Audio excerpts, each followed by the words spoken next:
Welcome to The Secrets of Success. By following the proven techniques of the guests who appear on this series, you'll learn that even successful people run into detours and failures, and how you can apply their success techniques to change your life. You're now listening to the most unique show on radio, the show dedicated to making you a success. Need to get your book published? Well, Lucinda Halpern will tell us how to find the right agent for the job. Lucinda, thanks for being with us today. My pleasure. Happy to be here. Now, you've written the perfect book, Get Signed. So you're going to help us find that agent, correct? That's right. Now, do authors go out and, I'm using the words carefully, hire a literary agent? Or do they ask people like yourself, professional agents, will you represent me? Like we may go out and ask someone at a dance, will you dance with me? As opposed to hiring a lawyer or hiring a doctor or a dentist. That's a great question. The answer is both. So most commonly, and this is a good way to open, most commonly the pitch is, will you represent me? Sort of like asking someone to prom, like, will you be with me? Do you like me enough? And a lot of this is like a dating game. But in fact, what might be helpful for writers to know is that you are actually hiring an agent who works for you, which means that there's no sort of like pedestal that we're standing on and reason that you should be begging us or feeling desperate for our attention. In fact, we should be pretty excited to talk to new talent because that makes our livelihood. Now, I guess the one question from a bumpkin like me that hits me right away when I read your book, do you actually have to read every book? Or can you tell from the first few, either first chapter or first few pages? I can tell in a few minutes. For fiction, it's a different equation. Fiction requires that you actually spend some time with the material. And when we get it's called a query letter in the industry. Like a pitch for us is called a query letter, which automatically sounds really antiquated. This is a pretty old-fashioned business, but you get a query letter for fiction and you say, this sounds really interesting. I have to read some of this manuscript. And then you might say, this sounds good. There's some weaknesses, but I need to see if it goes anywhere. And then you might say, I need to see how the ending wraps up to see if it delivers on the promise that I was excited to read. So for fiction, you may end up reading more material. At Lucinda Literary, which is my agency, we specialize more in nonfiction, which means that within just a pitch letter, I can pretty much see if there's going to be potential in this or if there isn't, in terms of what my publishing buyers are going to want. Now, I'm thinking of a problem right off the bat. You pick up a book, you look at it and said, this is a great book. Only trouble is nobody's going to want to read it. Does that ever happen? All the time. Okay. I would say that's more the rule than the exception. And it's so hard, right? It's so hard to make a new book sing and stand out on a shelf these days when there are more books being published than ever before. Now, we get people who tell us how to pick the right doctor and the right lawyer, but I don't think we've ever had anyone, and we've been on 35 years, tell us how to pick the right literary agent. When I come to see you, are there certain questions I should or should not ask that maybe either are offensive to you or it shows I'm a complete bumpkin? You don't want to represent me if I'm going to ask questions like that. How do we handle ourselves when we talk to you? So the great news, Bill, is that I wrote a book called Get Signed. And if you read it, you know how to come in prepared to that first conversation with a literary agent. So it actually has questions that you should ask in your interview. And so you won't come in as a bumpkin who knows nothing. You'll come in as a sophisticated person who we want to be in business with. But in terms of making that decision, much like a doctor or a lawyer, this is about trust and chemistry. Trust predominantly. I often call agents the midwives when you don't yet trust the doctor, the doula when you don't yet trust the doctor. So it's not a strange analogy that you bring up doctors. And of course, like lawyers, we're representing your interests. We're negotiating your contracts. So we are chosen in much the same fashion. You've got to have trust in our business experience and sensibility and our shared vision for what you're trying to do with your book. So just to digress on that a little further, every successful author we've worked with is so kind of amazed when they get that mind-blowing book deal and that figure they never could have imagined that a publisher would pay for their first-time book. But when they come back 2 years after the fact the book's been published, what they say to me is, Lucinda, thank you so much for honoring my vision. Despite all of the obstacles, the authors that we want to work with at Lucinda Literary are visionaries. They've got a plan. And you have to share their plan, I guess. Otherwise, they're not on board with you. Otherwise, no one's making money, and no one's unlocked the secrets of success if we're not, if we're not actually making deals together. So, because agents work speculatively, we're not being paid by the hour like a lawyer is. We need to believe in this so much and try so tenaciously to get you a book deal that it becomes so incredibly important that we share that vision from the start. And we have total confidence in you. If I come in as a new agent, I'm going to make myself either average or below in terms of a writer. So I come into you, you look at me and say, yeah, maybe there's possibilities. Do you look toward a smaller publishing house for someone like me because we're starting out together, almost like a ball player in the minor leagues? Or do you go right to the biggest one and say, well, let's see if they reject him, and then we'll go down the step ladder till we get to the bottom? Yeah, great. I mean, so many different strategies exist. I would say, and I recommend the same thing, by the way, for writers when they're looking at agents is, you should shoot for the stars, but you should be prepared to query in rounds. This book, Get Signed, is, it's disguised as a book about creating the perfect pitch, but it's actually about how to think like an agent and use the secrets and the shortcuts that agents use in their day-to-day practice. So this is exactly what we do.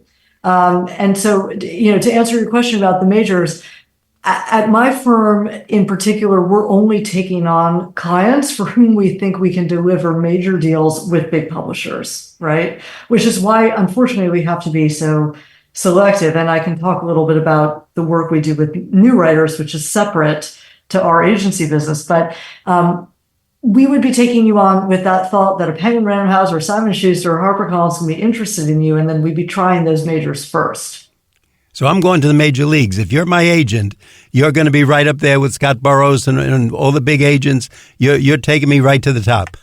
Never a guarantee. Never a guarantee. But for, I would say our track record's pretty good. Our track record's pretty good. And I think that whenever an author gets into business with an agent, they should feel some level, that's often the first milestone. That's often the very first win.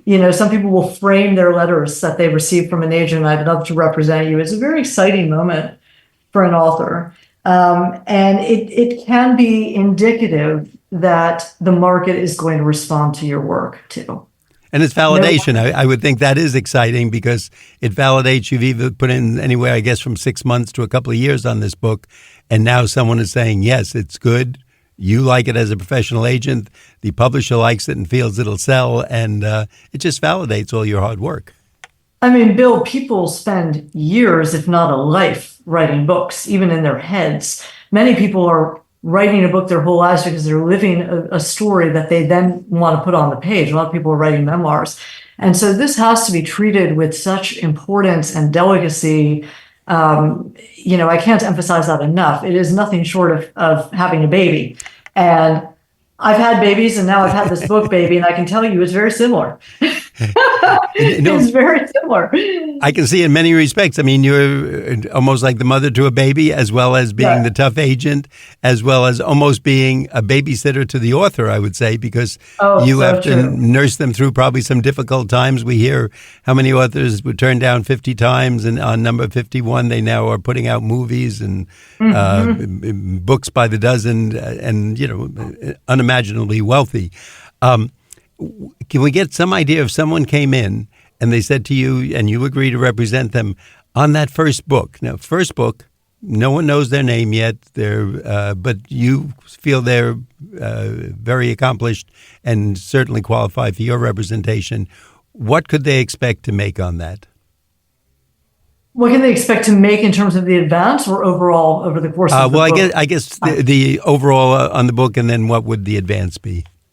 So you're asking a question that, it's like the $1 million question that every author asks, like, what do you think we could get for this book? And unfortunately, there is just no way to give you that answer if you haven't given me the qualifying details of what's the idea and what does your platform look like, which we can talk about more, what I mean by that.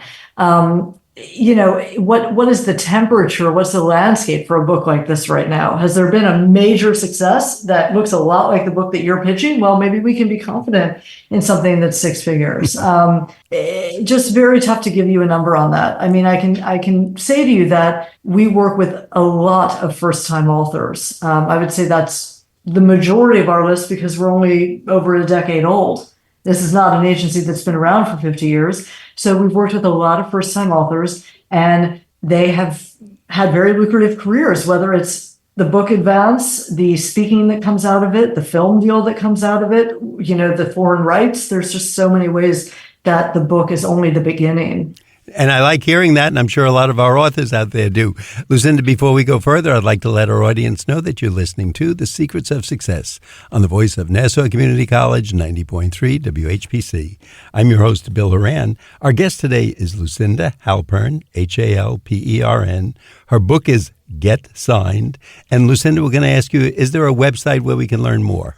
Yeah, so there is getsignedbook.com, and you're going to find all sorts of things there, like bonuses you can get when you order the book, our free training for authors, all of the coaching services and courses that we offer for beginner writers, and much more.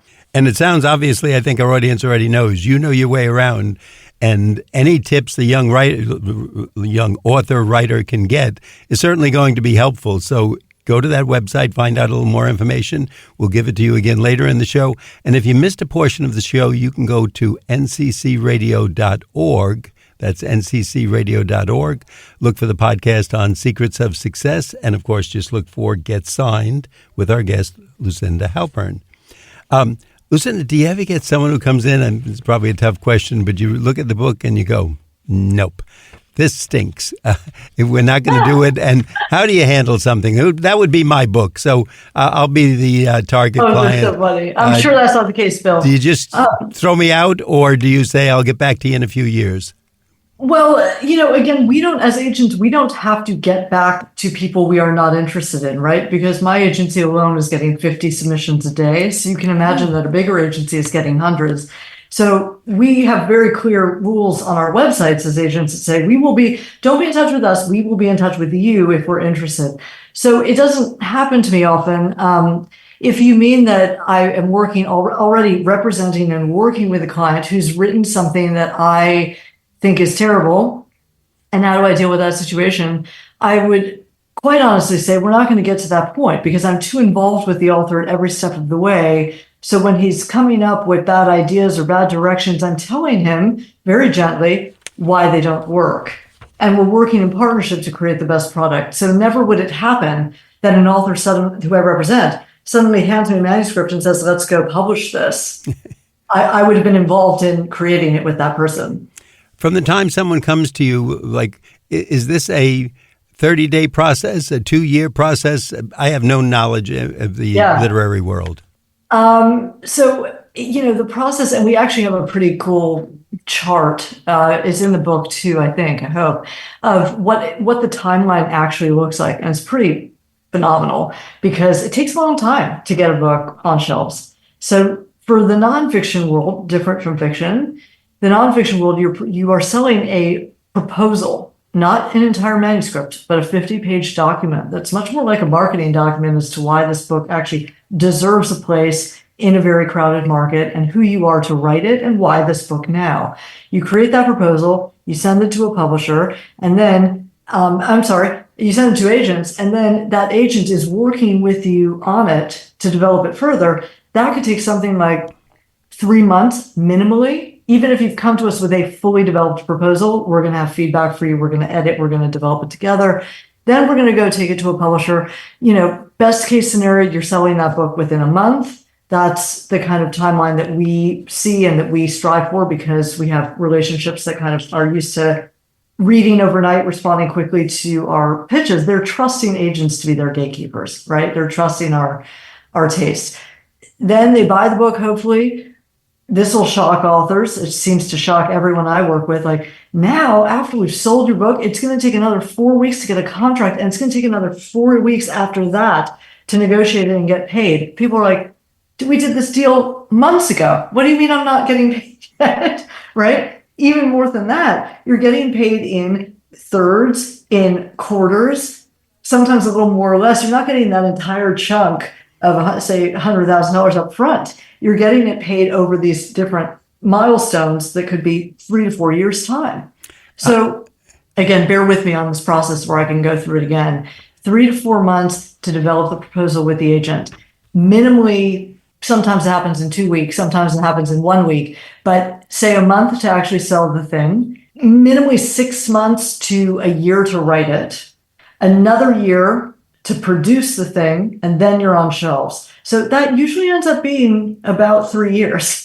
I'm hearing don't quit my day job. Is that what you're telling me? Don't quit your day job. I mean, Get Signed is the perfect. I learned so much writing this book that my compassion and my depth of understanding for authors is now at such a different level, for which I'm so grateful. I thought I was going to self-publish this book. I started writing it one summer and thought I finished the whole thing. Then I got this wacky book deal I didn't expect. A publisher that I do business with said, you know what, we want to commission that book. And I'm like, all right, well, I was going to self-publish it, but if you're going to give me a deal to do it and now it's serious, I'm going to bring in a collaborator, an outside editor to actually help me. Then we spend another year or 8 months writing the thing. So this has been since 2021 that I've been working on this book, and it just came out in February of 2024. Wow. Yeah. A lot of interest. Now, one of the things as I was going through your book, I was thinking, and of course with experience on the show, because we interview 98% of our people are authors, do you ever read a book and say, this is a really good book, but the title stinks or it's misleading? I won't be rude and say it stinks, but it either takes them in the wrong direction or it conveys the wrong message. Do you help out with that? Is that part of your job? I would say 90% of the time we need to work the title around. I also say, if this is encouraging to writers, that if you've got a great title, you've probably won half the battle, because everyone is in this kind of instant attention mindset, right? Or instant evaluation. Let's have a snapshot within a second. A reader makes a buying decision or scrolls an Instagram post within a second. So if there's a really compelling title, you've done half the work for them. Most often, as you said, they come in with kind of a B- title, or it just doesn't relate to what they're trying to do. It isn't clear enough. It isn't in the right genre of what they're trying to do. So yes, absolutely. Agents help them with that big picture packaging and thinking. I love a title challenge. Because so often we have a guest on the show, and they'll even make a comment. I'll say, "Oh, that would be a great title of a book." If I see that in the bookstore, I would, and it's only, of course, 3 or 4 or 5 words. I would have to stop and pick up that book just to know what it's about. And another guest we had on, I think, had angels or flowers on the cover, and I said, to me, this looked, if I was in the bookstore, it looked like a romantic novel. It didn't look like anything like what the book was actually about, which was nonfiction and business, et cetera, et cetera. So, but think about your podcast, not different. Secrets of Success, I mean, that's something everyone wants. So when you think about naming a podcast, it's very similar to a book, and many books are just a ripoff of the podcast title, because that's the brand that you've established. Are there secret words in the title? Now, I only found out after I named the show years ago, Secrets of Success, but apparently I think I read that that's 2 of the 7 words that are the most valued by someone. I don't know what they would call it, the listeners, that if they hear secrets and success, that draws people in. Are there key words that you advise an author to use that will catch our imagination? Yeah. I mean, again, you got to talk about what the genre is, right? But in the nonfiction space, secrets, success, $1 million, numbers around anything, right? You see all of these productivity books or 7 self-help, 7 ways to do X, 7 seems the magic number. In the fiction space, there was a long time where any title with the word wife in it seemed to just fly off the shelves, like the Paris wife, the ex-wife, the this. And I like paying attention to trends like this. They're not statistically researched, but you can look at New York Times bestseller lists and say, wow, I see a lot of recurring words, and pay attention to that as writers, and here's something I also advise in Get Signed. It's like, look across mediums. People are not just consuming content in books, if anything, that's the last place they're consuming content. They're listening to podcasts, scrolling social media, they're watching a Netflix series. You want to use that language, those plot lines, those tropes, those, elements that are working and apply them to your book. I'm learning so much. I should be taking even more notes, but I'm listening to you and enjoying it. Lucinda, once again, before we go further, I'd like our audience to know you're listening to The Secrets of Success on the voice of Nassau Community College, 90.3 WHPC. I'm your host, Bill Horan. The person you're listening to today is Lucinda Halpern, Halpern. Her book is Get Signed. She's telling you how to get your book published, get out there. And Lucinda, would you give us that website once again? Yes, it's getsignedbook.com. And I think all the tips that you're giving us, when someone comes in to you to have you represent them, what are the tips you give them? What would you say to someone if I'm sitting there and just let's count me as a neutral. You don't know if my book is good or bad, but what are some of the things that a member of our audience should do to not fall into the mistake category or get you irritated? Let's put it that way. Sure. Yeah, we don't get irritated easily. I'll say one thing that people do that's irritating would be to send a note to about 50 agents and put them all on one email and say, I'm the most fabulous new novelist since J.K. Rowling, and here's my novel. I mean, that is irritating, right? When you put lots of people on one note. But in terms of common mistakes, there are many. They're detailed in the book. I think that it's almost more constructive to think about what are the chords that you need to hit. So you need to tell us why this book now. What is new and different about this book? What is timely and timeless about this book, right? Because, do you want your book to just ride a trend for 1 second and then be a flash in the pan success and die on the vine? No, you don't want that. But publishers want a book that's going to sell for about 5 years' time or more. So there have to be those universal timeless themes that you've seen before, again, in music, in literature, in film, wherever you're consuming your content. For nonfiction, a lot depends on your authority to write the book in the first place. So if you're writing a memoir, as I say in the book, your lived experience is your expertise. Maybe you need nothing more than that. However, memoir is one of the most competitive categories to break into. It's dominated by celebrities, and if not celebrities, then Instagram celebrities or very high-profile writers who are well-known enough that they can take they essentially have the audience existing to write that memoir.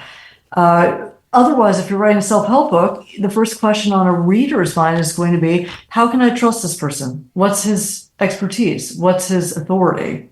And this book, Get Signed, is about how to kind of fake it till you make it a little bit, right? Mm. Certainly how I became successful in my career, a lot of faking it till I made it. And I think you've got to try on that authority, that expert, that future self that you're going to be as an author, because that's what agents and publishers are looking for. Now, what kind of changes, if any, do you also become, in quote, kind of an editor? Like if I brought a book into you and say, Bill, it seems like it might be pretty good, but, and in fairness, there's a lot of things you pick up, either it's my writing style or poor punctuation or something like that. Would you give me tips and say, take it back and come back in about 2 months and make these changes? Yeah. Again, I'm not reading a full manuscript of someone that, like a full manuscript that I'm not going to take on is very unlikely to happen. But if I read a book proposal and I think you really got something here, Bill, I like the idea, I like the writing, go out there and develop more of a following around your work and come back to me. That's probably the most common reason for rejection or revision that we're giving to authors. If not, it could be editorial. It could be, I have some editorial feedback for you. I really love your novel, but go forth and see if these edits resonate with you. And if they do, feel free to come on back and return. And we have signed many writers who do exactly that. They're just very dogged about wanting to see their book published, and they go out and they implement the feedback. Now, you mentioned before something called a query letter. Could you tell us what that is? And do you send that to me or do I send that to you? So what happens there is you prepare it and you send it to me as a writer. And again, get signed. My book is all about how to create one effectively. Of course, if you write a great book, then the query letter writes itself. That's sort of the secret of this book as well. It's more about writing a great book than writing a great letter. But all of those elements apply. So anyway, pitch is 300 words, give or take. We're not going to fault you if you're at 301 or if you're at 289, doesn't really matter. You're aiming for a short, concise letter that tells us what your book is about, who is going to read it, why this book now, and if you're writing a nonfiction, why you have the authority to write it. So it's a pitch. It's a pitch letter. And these days, it's an email. It used to be sending your whole manuscript and your letter to an agent's office. And you might think that that was better because, or that it's better now via email, but you're wrong because now so many emails, you may get caught in someone's spam filter. Back then, at least it landed on someone's desk. They had to open it. They had to peek at a first page, and maybe that first page hooked them. Now, should I keep sending, if you don't respond to me, let's say within 30 days, maybe it did go into the wrong, the spam file, etc. Should I send another one? Is that okay to send it, say, in case you didn't see my first one? So thank you for asking, because that's one of the most revelatory things I teach and Get Signed. It's not just, yes, you need to follow up to be taken seriously. It's also, how do you follow up strategically? How and when and to whom and how, what do you say in your follow-up? There are a lot of tricks. Ultimately I will say that you do want to follow up, but you want to find a meaningful way to do it. Now, Lucinda, once we agree I have a great book, you want to represent me. Now, do I need the family lawyer to negotiate the contract, or is that something that comes under your umbrella? So there's an agency contract because you're going to need one just to work together to make sure that we are on the same page. And if we secure this deal for you, we are going to be commissioning this in perpetuity. So there's the agency contract, and sure, you might have the family lawyer look at an agency contract. Once the publishing agreement arrives, an agent should be very versed in contracts and able to negotiate for you. Am I ever going to advise that an author doesn't also have an outside attorney look? Of course I would advise that, because the more eyes on something, the better. It's too important. I think we've learned a lot. I think you're going to make us all a lot of money, and I'm going to go out and start my book right after the show. And I'll be sending it to you in the query letter in about 3 weeks, so you'll have everything there. For our listeners, I want to thank you so much today. The book is Get Signed. It's by our guest, Lucinda Halpern, Halpern. Thinking of writing a book? Read this book first. Get all the ground rules. Lucinda, thank you so much for being with us today. Thank you, Bill. Really appreciate it. I'd like our audience to know that you've been listening to The Secrets of Success on the voice of Nassau Community College, 90.3 WHPC. I'm your host, Bill Horan, asking you to please join us again next week at the same time when we will continue our journey to success.